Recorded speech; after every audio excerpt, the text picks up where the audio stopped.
माजी खासदार निलेश राणे यांनी आमदार वैभव नाईक यांच्यावर टीका केली। पुतळा कोसळल्यानंतर वैभव नाईक 15 मिनिटांमध्येच कसे पोहोचले?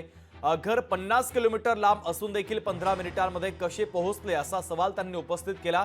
निलेश राणेंचा वैभव नाईकांना सवाल आहे, तर जाणीवपूर्वक घडवलं असेल तर दुबई किंवा पाकिस्तानला जायची तयारी करावी। निलेश राणे यांनी ट्विट करत हा इशारा दिलेला आहे। पर्यंत 50% आलंय माझ्या कानावर। जवळपास आठवड्याभरामध्ये हे सगळं खात्रीलायक माझ्या हातात येईल आणि जर हे खरं असेल तर अतिशय भयानक होणार वैभव नाईकांसाठी। आणि हा त्यांच्यातलाच एक माणूस फुटला आहे। पुरावे सकट तुमच्याकडे येणार। मला एक 6-7 दिवसाचा कालावधी द्या। देव करो हे सगळं खोटं निघावं, कारण का मला असा वैभव नाईकांना हरवायचं नाही आहे। आणि हा राजकारणाचा पण विषय नाही आहे, हा एक अतिशय घाणेरडा विषय आहे।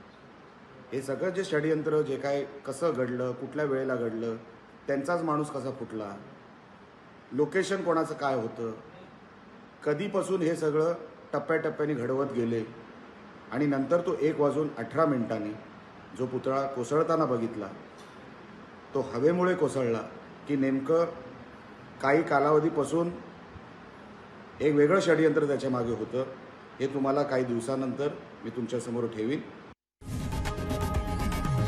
लोकशाही मराठी ऐका, पहा, जागरूक रहा।